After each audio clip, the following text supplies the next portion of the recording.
Good morning and welcome to Ag Talking to Raw, where I talk raw about agriculture and other things that are on my mind. Oh, let's see. I've got my racist hat on. Oh, wait, is this my racist hat? Or is this my racist hat? This my racist hat? No, I don't know. Is this my racist hat? Maybe this one. Maybe this one? Nah. This one. Anyway, I don't have a racist hat. I know they think that the Confederate flag is a racist hat. Maybe to most people it is. Maybe to some people it's not. Maybe to some people it is. Maybe to most people it's not. To me, it's just a hat. It's a hat with brightly colored stars and bars. And, yeah, it's nice. I like it. Given to me by a friend of mine. Anyway, with that being said, why is my chair not where it belongs? Okay, I just barked myself on the bathroom door. Can you believe that? Ow, it took the hide right off. Not good. So anyway, what are we going to talk about today? We could talk about corn. Price of corn's going up 30 cents to me here on the eastern coast, which is fine. I like that. My grain bin is not fixed yet.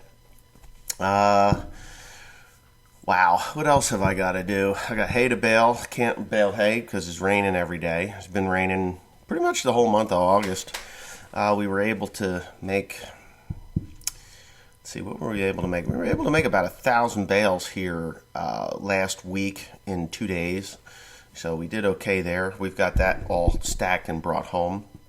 We did have a breakdown with the one mower, and we still managed to get a lot of hay down on the ground and baled.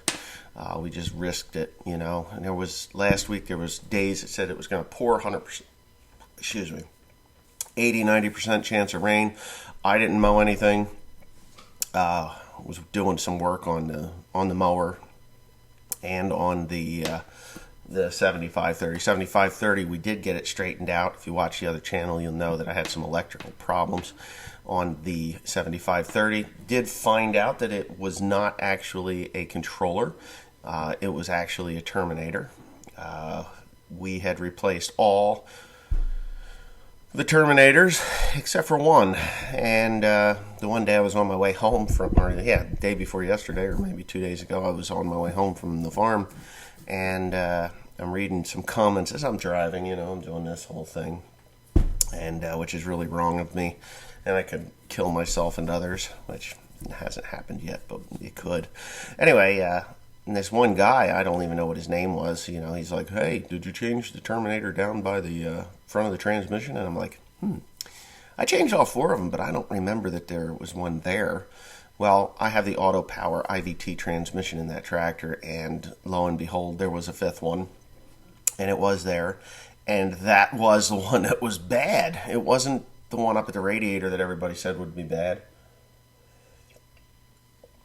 So what I did was, I went there, and I took the tractor apart. It's like a plate you take off, and I got my flashlight in there, and I'm like, well, son of a bitch, there it is. So he snipped it, took it out, replaced it.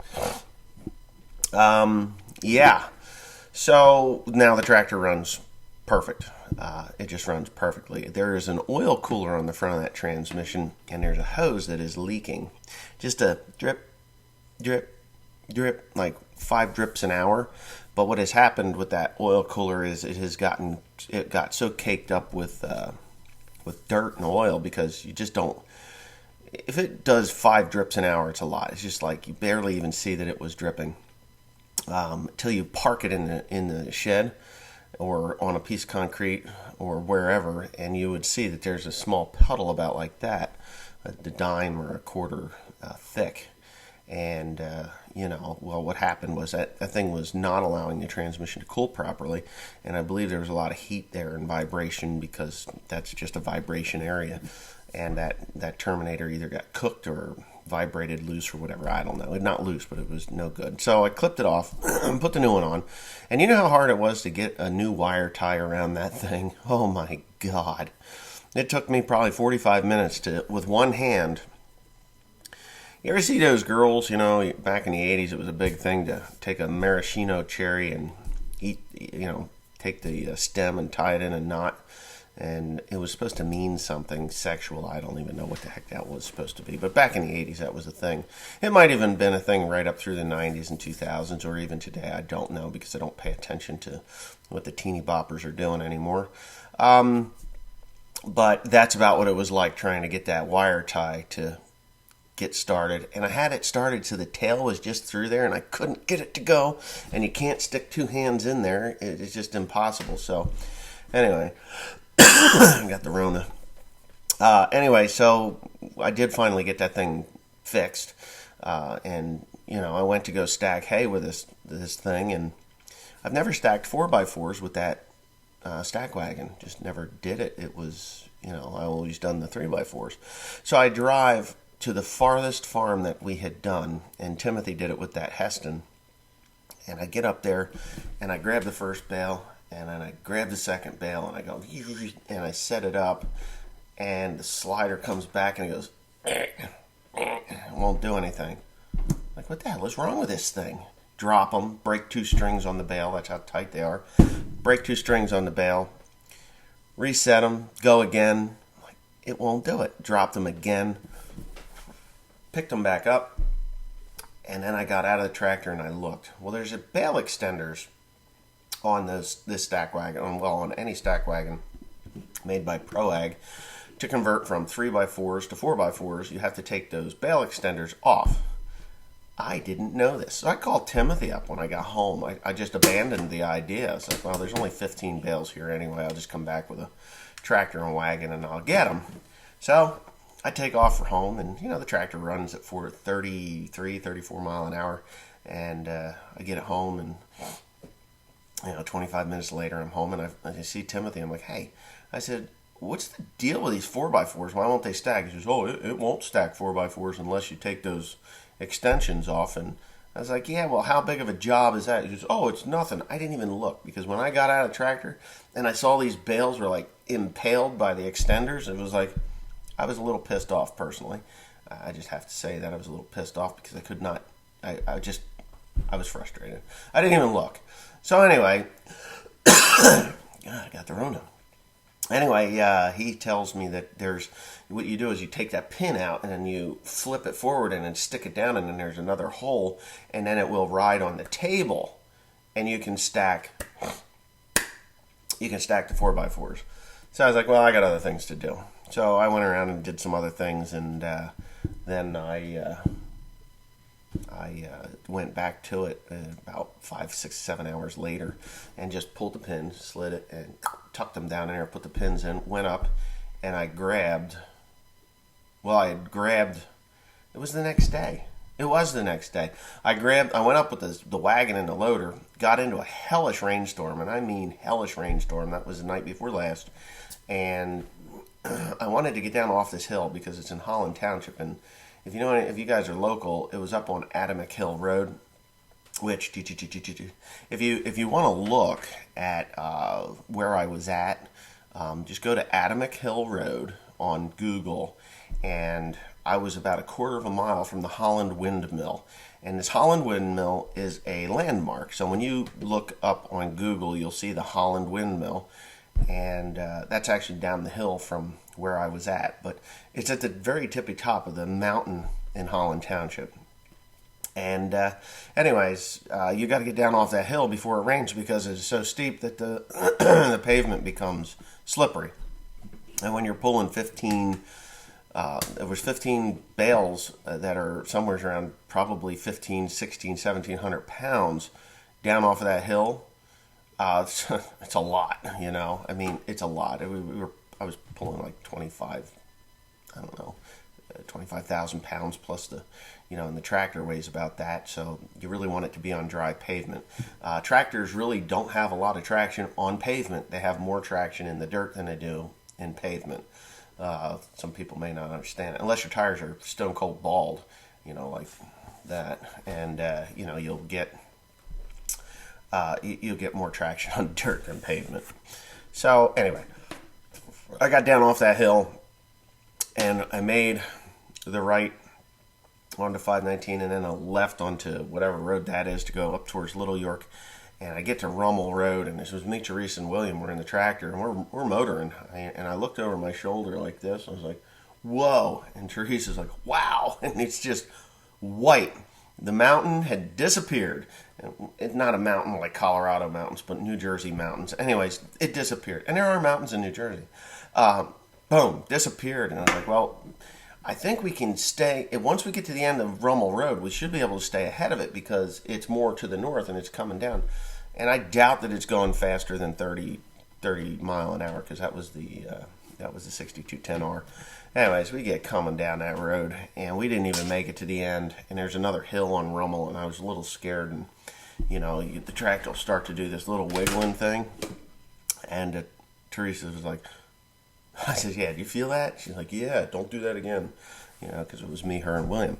Anyway, yeah, we did. We made it home, and then I guess it was yesterday. Yeah, yesterday I jumped in that tractor with the stack wagon 7530. I ran up to Milford, and I grabbed 8 bales, stacked them perfectly. I've never stacked 4x4s with that stack wagon, obviously. And let me tell you, that thing was made for 4x4s. It grabs those things beautifully, stacks them beautifully. I had like zero problem setting the things up. And I was like, damn, this actually works really good. I like it. With 4x4s. So, yeah, not that I'm going to go out and buy a 4x4 baler, Krone baler, because those are the type of baler that you have to own until they're junk. You cannot resell them for any amount of money. The dealer that I bought my Krone balers from, they're like, listen, if you buy a Krone baler, we won't even take it back in on trade because we can't get rid of them. I was like, really? A Krone 4x4 you can't get rid of? He said, nope, nobody wants them. Same thing with a Heston. You buy a Heston, you better run it till it's in the ground because when you go to resell it, it's $5,000. I was like, really? You're going to take a $200,000 baler and it'll be $5,000? Yes, Wesley. That's exactly what we're saying. We don't want them. So that's the death of the 4x4 baler. Now, if you're in Europe, I think most of you use 4x4 balers or the JWB. They use what they call quadrant bales, which are like these 2x4s, 2 feet by 4 feet. And I have seen a few of those in the United States. They used to take them down to the mushroom barns, and the loader operators absolutely hated them because they have to set them on edge to pull the strings. And you take a 3-foot wide bale, you can set it right up. But a 2-foot wide bale, it's a little mushy on top. They fall over. So they didn't like those at all. And that guy didn't have his Kloss quadrant baler for very long. What the hell? There it goes. My mouse got disconnected. Boy, I got some Rona here. Got some inflammation. There's a lot of pollen flying around. Ragweed is pollinating, and I'm not really allergic to it. Owie. I'm not allergic to it, but it does plug me up a bit. So, but anyway, yeah. I think if you've seen my video on the corn, I did a flyover on One Lonely Farmer with the drone. I'm going to fly again with the drone, probably maybe today. I cut second cut hay the night before last, and it promptly got 3/10 of an inch of rain on it. Yesterday we tedded it out, but of course the wind and the sun were great and got it down to about 30% moisture, which I would have baled, but into big bales for mulch, but I'm trying to make little idiot bricks, and I need it to be somewhere around 12%. And now, of course, it's overcast. It's it's 7. It's almost 8 o'clock, and it's overcast, and it's not drying out at all. It's not drying out. It's not going to dry out today. If this cloud cover doesn't break, the ground is wet enough that it's just never going to dry out. So I got to do some raking today, and if it looks like we're not going to get it made today, I'm going into little bales. I'm going to rake it up and put it into big ones and ship it, and that'll be that. It'll steam out. It was nice hay too. It was really a shame. So that's what's going on here. Soybeans are in the area, look really good where there are soybeans, and here's my wife. Oh no, you're live? I am. Can I show my butt cheeks? You got butt cheeks? You? So sexy. Butt cheeks are alive. Yeah, we like butt cheeks. Yeah. Butt cheeks. She said she doesn't have an ass, but I've seen it. It's there. You got an ass? Baby butt. Baby butt. That's what she says. Like William. William's got a nice butt. Oh, he got a nice butt. Yeah, he's got a little monkey butt. That kid does. He's funny. He runs around and you take his diaper off. Well, we're potty training now, or she's potty training. I'm not potty training. She's with him most of the time, and he goes poo poo, and then they all go running to the toilet, and then he takes off behind the chair. Yeah, because it's funny, poo poo, and then boom behind the chair, and they go to the toilet. Come on, William, let's go. And they're, where'd he go? And I gotta laugh because it's funny. And then I gotta get after him to go into the bathroom, and then he sits there for 5 minutes and doesn't do anything. It's very hard for him to poop on the potty, but he's good at peeing there. Everything's poo-poo for him. It's kind of funny. But anyways, if you take his diaper or little underoos off, briefs, or briefs, as she calls them, briefs, and he runs around here in his little briefs, and I'm like, the minute he goes behind that chair, he's gonna drop a deuce, because that's what he does. And the other night, I was sitting on the couch, and he was behind that chair, and I was like, "What are you doing?" And he comes out from behind the chair, and he did this little kind of half-ass Asian squat, and I could just see the turd in his underwear. And I started yelling to her. I was like, "Hey, he's gonna go to the bathroom!" And she's like, "What?" I was like, "He's pooping." She's like, "Well, why don't you put him on the toilet?" It's like, it's too late, man. It's already there. So it's kind of, I'm having a good time. I don't think she's having as good a time as I'm having, but I've been through this. I've been to this rodeo, and I know what to expect. They'll do one, but number two is kind of difficult. And when they're doing number two, they're trying to watch it come out of their butthole, if you've ever seen that. It's kind of funny. The joys of parenthood. If you're a young guy and you're watching this and you're thinking, "Oh, that's just disgusting," well, let's put it this way: kids are little animals, If they'll poop and pee just like a dog will, just anywhere, they'll find a corner and go in it. And so you kind of got to break them of the habit. Like, hey, you got to go poo poo, make it all exciting, and throw like a lollipop in the toilet or something to make them go in there. But yeah, it's kind of funny. I don't like the bait and switch deal. Like my ex-wife, she tried that with Timothy for like 4 years. That kid crapped his pants until he was well into his 4-year-old. He was over 4 when he finally broke him. I told her, I said, "Listen, I'm not even gonna change that damn diaper. He's gonna sit and shit until he gets a raging ass rash." And you know what? The kid's got a cast iron butt. Nope. Terrible. Tim was terrible for potty training. We tried for years. He made a game of it. I'm going to shit myself whether you like it or not. There ain't nothing you're going to do but wipe my ass. So, but William, he gets excited about it.